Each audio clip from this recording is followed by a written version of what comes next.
Alright, what's good, YouTube? It's your boy Charles, the face of Trade Tables, and we're here with our good friend Kevin, who just got top 8 at the Seattle Regionals. What deck were you playing today? I was playing Live Twin, Fiendsmith, Bystial. Alright. Right.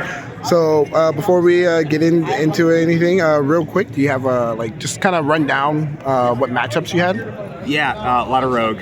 A lot of Rogue. It was 2 Bystial Mitsu and only 1 Malice. Which I was able to win because it seemed like he was having consistency issues, so I wouldn't even chalk it up to like outplaying or anything. And then Pure Lab,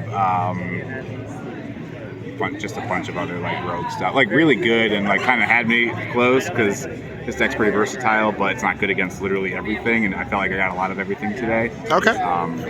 But yeah, it was still a lot of fun. All right, well, let's go ahead and get into the deck profile. Yeah, so let's start off with the Live Twin engine, Heart and Soul of Death. We do 3 keys to kill of the normal summon, 1 blue, 2 frost, 1 sweet, and 1 sunny snitch. All right, before you move forward, real quick, because I've seen a couple of Live Twin decks today, and they were playing more than 1 sweet. How come you only play 1? I was trying to play this more like the Fiendsmith Bystial deck, just with a better normal summon. And in a lot of testing back before the Link 1 and even with the Link 1, I was finding that the hands I was losing was because I was just opening too many Live Twin cards. Because 1 is great, and even if it gets stopped, it's still okay. But opening 2, depending on the 2, is not good, and opening 3, you're kind of cooked. So I like 3 of the good one. This by itself is a strong normal. And the sweet, it's good, like the discard effect is really good, obviously, but you kind of need to pair it with more normals, and since I'm running so few of the normal summon package, I didn't think it was worth it to run the second. But yeah, so that's really it for the Live Twin stuff. Very, very small. I think I would play this at maybe 2. I was missing a little consistency, but again, I don't really like opening multiples, because your non-engine will keep you alive. Which is a lot of hands was just non-engine and then stayed alive for a turn and then drew or did whatever to get to engine. Main Heart and Soul, this is a Fiendsmith deck, right? Your Live Twins get you to Fiendsmith and then get you into everything else. So we're just doing the very standard package. I wasn't on the trap for a while. And I am now. It is really good in those grind games and those situations where you can't, you get nibbed and Bystialed, for example, or whatever. So it's really, really good in those situations. And I only drew it like once or twice, but you make A-bow so often that you just send it off the A-bow anyway. The worst engine today, which is a shame because I love this engine so much, but it just didn't do it. And I knew that going into today. I was really surprised anything happened. I'm surprised they helped win against anything. They're really good. You do your Necro Quip early, you get your Lubellion. You really want to get your draws into non-engine right away. You usually draw 2 to 3 on your turn, 2 to 3 on the opponent's. So you want to get into non-engine, and the Necro Quip combined with this is really nice, and the regain. And then if you're not against Malice and don't need the regain for a Floodgate, the Frost play where when you have Evil in Trouble Sunny, when they search, you can banish this to draw 1, and then the regain can put it back to draw another. So that's a really nice interaction. Sometimes comes up, but these definitely underperformed. I want to play something more aggressive moving forward, especially into a more combo-heavy format. I'm not sure, maybe sprites or something, but these did not serve as interruptions. They just served as extra bodies for me today, which is good, but if you can just do extra bodies, maybe it could be something else. I have no idea. And then non-engine, this is where we excel. We do play a lot. So 3 Ash, 3 Fua, 3 Droll. The Droll is for when you get Charmied, honestly. It was good against the Mitsu decks. Luckily, these did not conflict for me today. They usually do, but I didn't really open both, which is nice.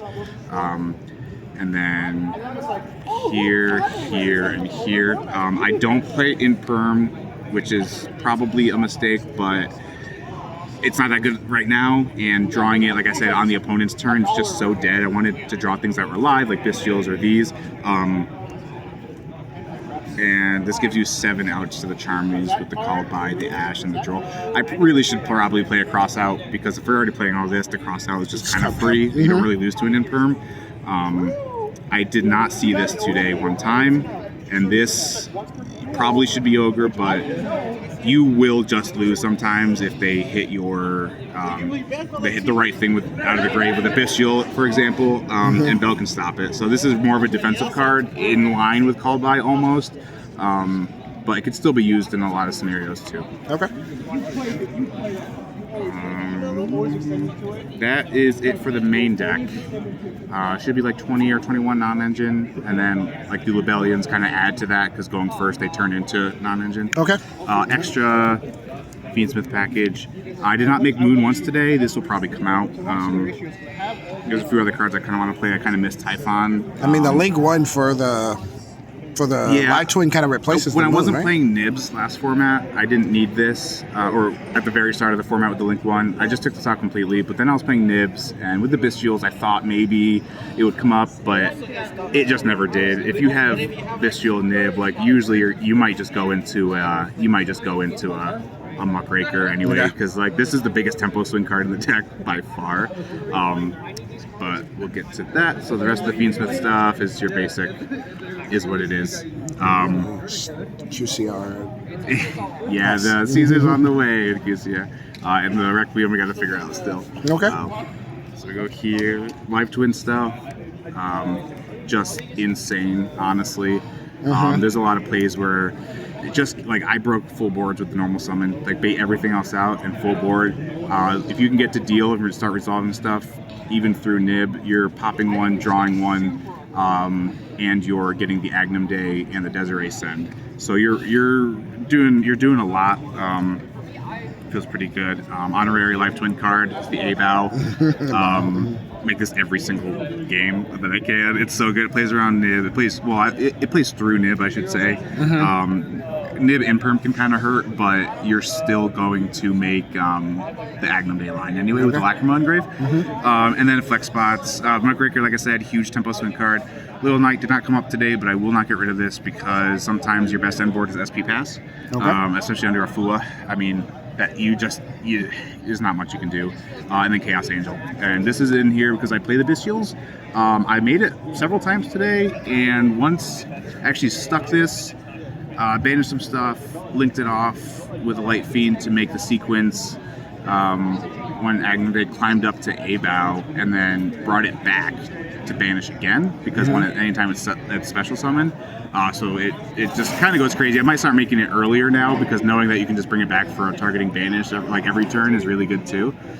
That's it for the extra. Okay. The side is nothing fancy. Shocker, Lancia. Needed. I went heavy on the Charmies because going second is like awful right now. Right? I mean, it makes sense. The Harpies probably should be something else. The Droplet was really, really good today. I like it a lot. I know like it probably should be other better cards, but for this deck, it's just kind of nice to have something to help break through boards. Because like I said, if you can stick your normal summon, you are good. So getting there, maybe you hit a detonator or do whatever you need to. And then you lose to breaker is really, really, really, really hard. That's right. I won the die roll against a pure Pearly deck, and I made Caesar, Desiree with both equips, Trouble Sunny and A-Bow with a hand trap and regained. He proceeded to Spear Mode me, Dark Ruler me. I used the Lacrima to bring back the Agnum Day, to bring back the Desiree, Dark Ruler me again. But the next game I had the Judgments and I got it. So I got that game. That ended up being a draw. Well, the list looks good. And you had any shout outs real quick before we end this? Yeah, shout out to all the Salem guys. Moved here recently, and they're all super cool and took me in. Charles especially, and shout out to the support I've gotten from them and continue to get from them. And shout out to my amazing girlfriend who puts up with me playing Yu-Gi-Oh. All right. Well, appreciate it, and congrats on your top 8 today. All right. And this is Charles, the face of Trade Tables, signing out. Peace.